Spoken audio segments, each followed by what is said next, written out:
teremos um LeBron James contra Steph Curry, simplesmente só isso, nas semifinais da Conferência Oeste da NBA. Esses playoffs estão pegando fogo.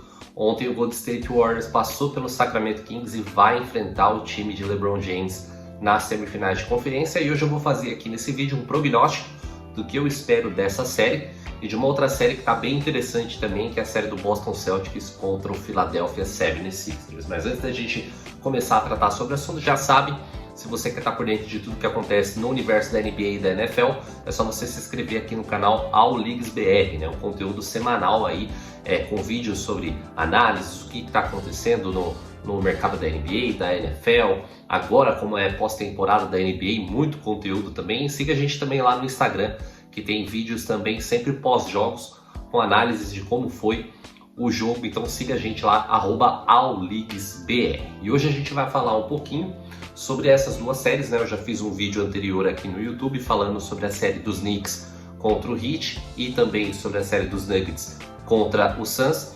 E hoje eu vou falar um pouquinho sobre as outras duas séries que praticamente, pelo menos a série do Golden State contra os Lakers se definiu ontem, né?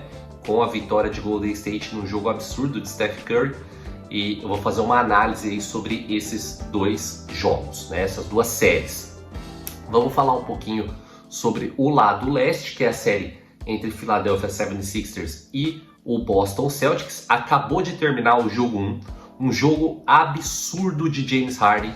Philadelphia foi até Boston jogando em pleno TD Garden, que é um ginásio historicamente muito hostil, né? Onde é muito difícil jogar lá.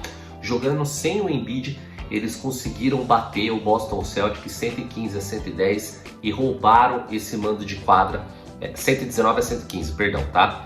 E roubaram esse mando de quadra, conseguindo trazer agora a responsabilidade toda pro time de Boston. E é engraçado, né, como a gente vê que um jogo particularmente muda a história da série, né? Philadelphia veio de uma série muito teoricamente fácil contra Brooklyn, né? E até em alguns vídeos que eu fiz aqui, eu fiz a seguinte pergunta: o quanto essa série, né, essa varrida que Philadelphia deu em cima dos Nets, foi mérito mesmo de Philadelphia, né? Ou foi um demérito de Brooklyn, que obviamente foi um time que se classificou para os playoffs devido ao grande trabalho do Durant e do Irving, né? Mas que depois que eles saíram começou a ter um declínio.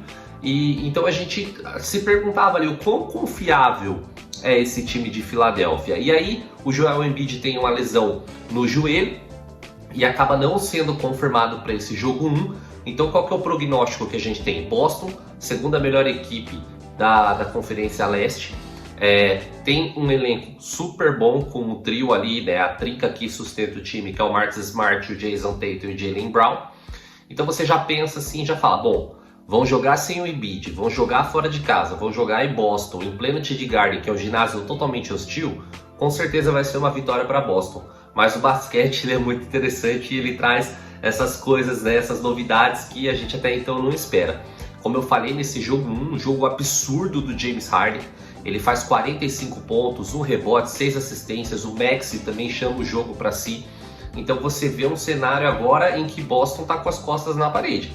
Se Boston já tinha, e é até uma crítica que eu já fazia ao time do Celtics, né, de não saber fechar jogos, não saber fechar séries, hoje foi um exemplo, porque teve a oportunidade de fechar o jogo, virou, tava aquelas alternâncias de liderança, né, e tava ganhando o jogo até os últimos segundos. Só que aí dá espaço para o Barba, ele mete uma bola de 3, vira o jogo e aí já viu, né?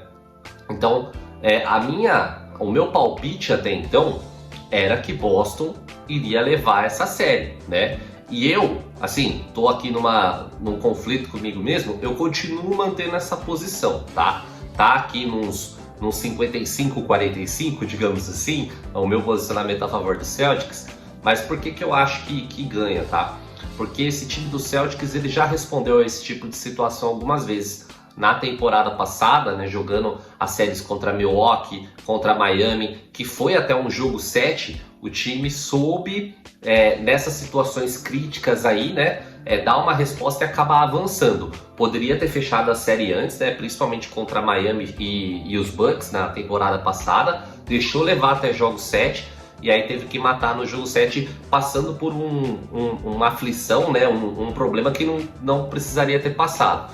Então assim, por mais que tenha perdido esse jogo hoje em casa, sem o Joel Embiid, eu acho que o treinador do Celtics vai dar um jeito ali de poder reestruturar a sua equipe. O Boston, ano passado, a principal crítica que se fazia ao time era a falta de profundidade do elenco, né? E aí eles vão e trazem o Malcolm Brogdon lá de Indiana, que é um cara muito bom de perímetro também. Foi eleito sexto homem da temporada, né? Então, assim, essa falta de profundidade foi meio que suprida pelo Brogdon nessa temporada. É um elenco muito forte, sem a Milwaukee, né, que foi eliminado por Miami na rodada anterior, se candidata a ser o principal time que vai para a NBA Finals esse ano. Mas tem que resolver esses problemas aí, porque Philadelphia já mostrou que não tá para brincadeira. O Doc Rivers fez um belíssimo trabalho hoje, porque quando o Philadelphia liderava na partida, teve uma hora que Boston virou e abriu 4 pontos, ele pediu um tempo. Então você dá aquela esfriada, né, na equipe do Celtics, mesmo tendo o ginásio todo a seu favor, não soube fechar a partida de hoje. Vai ser uma série eletrizante, sem sombra de dúvida, né, principalmente porque o Embiid vai voltar, e aí que o negócio vai pegar fogo mesmo. Mas eu ainda mantenho o meu palpite de que nessa série passam os Celtics. Agora falando um pouquinho sobre o confronto da Conferência Oeste, e assim, vai ser um confronto épico. Eu tava torcendo muito para isso, não porque eu sou torcedor do Golden State, obviamente, mas porque, cara, é muito bom pro basquete quando você tem duas das maiores figuras, das maiores lideranças, né, dessa geração da NBA, e dois dos maiores jogadores da história, né, que é o LeBron James de um lado e o Steph Curry de outro. Falando um pouquinho de Golden State, ontem o Curry foi simplesmente surreal. Num jogo 7, precisando ganhar um jogo, o cara vai e anota 50. É isso mesmo, 50 pontos num jogo 7. É o maior recorde, nenhum outro jogador fez tantos pontos num jogo 7. Ele estava até empatado com o Durant com 48, mas aí ele faz uma jogada que ele sai da defesa, passa por praticamente todos os jogadores de Sacramento, mete uma bandeja e anota esses 50 pontos. Então assim, Golden State, cara, só para vocês terem uma ideia, o Steve Kerr e o Golden State Warriors estão 19-0 em séries de playoffs desde 2015, desde que o Kerr assumiu essa equipe. Ou seja, o time não perde séries em pós-temporada. Ele sempre chega até as finais. Ele perde nas finais, como perdeu para Cleveland e perdeu para Toronto, mas não perde séries. Esse time ele tem um negócio que eu costumo dizer que é uma pecha de campeão, um espírito campeão. O exemplo que eu dei no vídeo anterior foi que o Golden State Warriors é o Real Madrid da NBA. É aquele time que ninguém dá nada, né? O Real Madrid na Champions League, e assim, você pode reparar. Tá cambaleando e tal, mas quando vai ver, tá na final e ganha o título. Então o Golden State Warriors, ele é esse time. E eu tava vendo até o podcast do Draymond Green, né? Quando eles perdem o jogo na sexta-feira para Sacramento, que era o jogo para fechar a série, o Green fala que ele manda uma mensagem pro Steph e pro Clay falando assim: não consigo dormir, né? Hoje a gente foi chutado, a gente foi, né, totalmente atrocidado pelo time deles. E aí, de acordo com o Green, né, o Steph fala: ó, eu também não consigo, tá difícil, mas amanhã eu quero conversar com o elenco. E diz que ele conversa e ele chama essa responsabilidade. E você vê a mudança de atitude no jogo de ontem, que foi um jogo absurdo. Falando um pouquinho do Los Angeles Lakers, né? O Los Angeles Lakers ganhou uma série extremamente difícil contra Memphis. Muitos apostavam que o time de Memphis ia ganhar, que o time dos Lakers estava velho, capenga. Só que aí o que eu acho que foi o fundamental ali para a vitória dos Lakers, né, em cima de Memphis, foi a questão extra-quadra. O time de Memphis falava muito, chamou o LeBron de velho. Os caras, o Ja Morant um pouquinho antes falando que estava bem no Oeste, que no Oeste ia ser tudo mais fácil, que ele estava preocupado mesmo era com o Boston Celtics numa final. Mas é um time novo, talentoso, mas fala muito, peca pela boca, né? E isso acabou sendo um motivacional para o time dos Lakers. Você vê que logo depois daquele jogo em que Memphis ganha e que o Dillon Brooks dá aquela declaração que o LeBron é velho, que ele queria ter conhecido o LeBron na época de Miami, de Cleveland, que era um LeBron mais jovem, né? Que ele não respeitava ninguém que fizesse 40 pontos, menos de 40 pontos em cima dele, né? Logo depois, o Lakers já dá uma resposta, se eu não me engano, no jogo 3, onde os Lakers já abrem no primeiro quarto 35-9, ou seja, eles chutam os traseiros ali dos ursinhos dos Grizzlies, né? E aí o Lakers já dá uma resposta. Então assim, a série foi muito marcada pelo extra-quadra. Claro que dentro de quadra o time respondeu muito bem, um jogo absurdo do LeBron James também, anotando 20 pontos, 20 rebotes. Então assim, é um time que tem figuras ali muito talentosas, né, como o caso do Anthony Davis, do LeBron James, o próprio Austin Reeves, que já canso de elogiar, é uma surpresa agradabilíssima do time dos Lakers nessa temporada. É um time bem treinado também, mas eu acredito, cara, que numa série como essa, os Warriors, acostumados com pós-temporada, acostumados a jogar esse tipo de jogo, né? Draymond Green, que conhece muito bem LeBron James, eu acredito que os Warriors possam sobressair. O pessoal tá falando, mas aí tem o Anthony Davis, vai dominar o garrafão, mas cara, vocês viram o trabalho do Looney no garrafão contra os Sabonis? Nesse jogo 7, no terceiro quarto, o Looney praticamente engole os Sabonis, só ele pega rebote.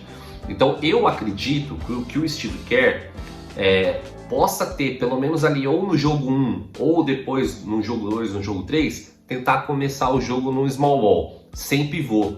Ele pode entrar aí com o Jordan Poole, com o Andrew Wiggins, Steph Curry, Klay Thompson e o Draymond Green, não tendo uma figura de pivô fixa ali, podendo colocar o Green para fazer essa parte do pivô. Por quê? Para trabalhar o jogo de transição, para poder espaçar a quadra. Porque o time dos Lakers, teoricamente, né, não teoricamente, mas assim, é um fato, é um time mais velho, né? Você tem LeBron, você tem Anthony Davis, você não tem uma mobilidade muito boa. Então, para trabalhar essa questão da transição, do jogo rápido, até para cansar o adversário, pode ser que o Kerr venha no small ball, espaçando mais a quadra, com o Green fazendo o trabalho que ele fez muito bem, inclusive, se eu não me engano, no jogo 4 contra o Sabonis, que ele e o Curry fazem uma defesa absurda em cima do De'Aaron Fox, ele fica plantado ali no meio do garrafão. Então, não duvido nada se o Kerr usar essa estratégia. Mas caso, né, ele aposte na questão do embate de garrafão, ele tem o Looney, que o Looney tá indo muito bem essa temporada, né? Eu tava vendo até que é um custo-benefício excelente para os Warriors. O Looney custa 7,5 milhões ao ano para os Warriors. Um pivô que faz o trabalho que o Looney tá fazendo ganha no mínimo 25, sabe? O próprio Sabonis ganha 30 milhões. Então foi um custo muito bom pro Golden State Warriors e ele tá entregando. É um cara que carrega o piano, tem números de rebotes assim absurdos, jogos com 20 rebotes, 21 rebotes. Então se for um duelo de garrafão, o Looney, obviamente ele não é tão agressivo no ataque quanto o Davis, mas ele faz esse trabalho fundamental, que é a questão dos blocos também, de pegar rebotes. Vai ser um duelo bem interessante. Como fã do basquete e fã dos dois, né, tanto do LeBron James quanto do Steph Curry, eu quero que chegue no jogo 7 fácil. Eu quero que essa série não termine com menos aí de 5 jogos, né? No mínimo um jogo 6 ou um jogo 7.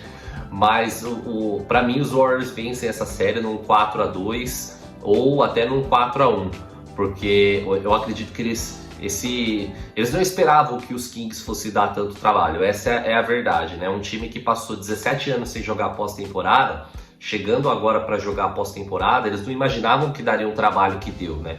E foi até jogo 7 contra os Kings. Então eu acho que eles não vão dar sopa pro azar, eles vão entrar muito mais antenados desses jogos contra os Lakers, né? Principalmente o jogo de amanhã, né? O primeiro jogo.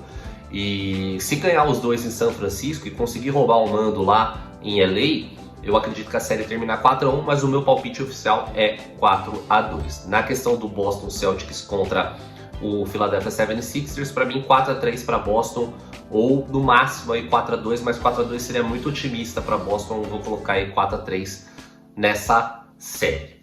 É isso aí, pessoal, amanhã a gente tem um jogo épico, apreciem, porque ontem eu assisti no Steph Curry jogar, eu só consegui agradecer a Deus por me dar olhos e poder nascer nessa geração onde eu consigo acompanhar um cara como Steph Curry jogando. Tem muita crítica, né? Eu comecei a torcer para o Golden State Warriors em 2015, porque foi a época ali que os Warriors começaram a se destacar com um basquetebol maravilhoso.